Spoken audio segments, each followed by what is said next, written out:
Bonjour à tous, bienvenue dans cette courte vidéo sur l'utilisation du logiciel Lattice Pro pour une étude de mouvement. Donc avant d'utiliser Lattice Pro, il est bon de faire une vidéo du mouvement dans lequel on voit l'objet auquel on va s'intéresser, le mobile auquel on va s'intéresser bouger.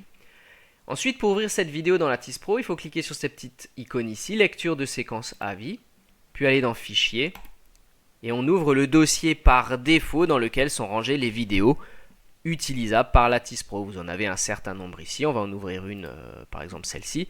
Chute verticale, dans laquelle une balle tombe verticalement. Pour étudier ce mouvement, il faut repérer la position de la balle, image par image. Pour cela, première chose à faire, c'est placer un repère. Donc, vous avez un repère ici avec un axe vertical et un axe horizontal. Et vous pouvez placer son origine. Alors je vais placer ici l'origine sur la position initiale de la balle. Vous remarquez que par défaut, le sens des axes, c'est l'axe vertical sera vers le haut, l'axe horizontal vers la droite. De la même façon, par défaut, l'axe vertical est nommé l'axe Y et l'axe horizontal est noté l'axe X.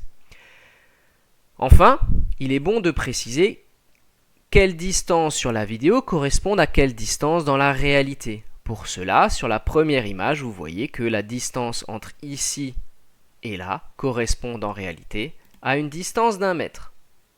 Donc je vais préciser cela dans mon étude en faisant une sélection de l'étalon. Je clique en haut, en bas. En réalité, cette longueur est de 1 mètre. Et toutes les conversions d'échelle seront faites automatiquement par le logiciel.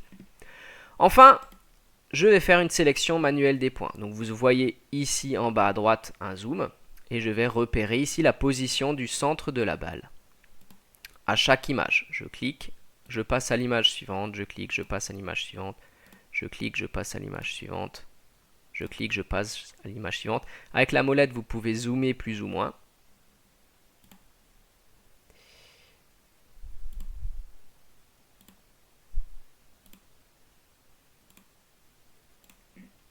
Une fois terminé, vous avez accès dans la liste des courbes aux coordonnées des points que vous avez pointés, coordonnées X du point que vous avez pointé et coordonnées Y du point que vous avez pointé.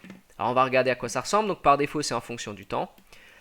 Donc par exemple, la coordonnée suivant X, donc la coordonnée suivant un axe horizontal de la balle, ça ressemble à ça. Donc on voit ici en fait quelque chose qui est toujours proche de 0. En fait, vous avez un mouvement qui n'est quasiment pas existant selon l'axe horizontal. Donc on peut regarder, je prends un petit réticule, au maximum c'est celui-là, c'est ce pointage qui est le plus éloigné de x égale à 0, je suis à 23 mm. Donc à 2,3 cm d'une verticale pure. Qu'est-ce que ça donne pour la coordonnée suivante y? Et ben on remarque que au départ, vous avez une balle qui est à l'origine, donc il y a y égale à 0. Et comme au cours du temps, la balle descend, donc elle commence à avoir une coordonnée négative et elle descend de plus en plus au cours du temps. Dernière chose, vous pouvez également tracer directement la trajectoire du mobile, c'est-à-dire la coordonnée Y ici en ordonnée en fonction de la coordonnée X en abscisse. Alors on a l'impression que ça fait quelque chose de bizarre simplement parce que l'échelle en abscisse n'est pas du tout la même qu'en ordonnée. Vous voyez de là à là, j'ai 2,5 mm alors que en ordonnée, j'ai 250 mm.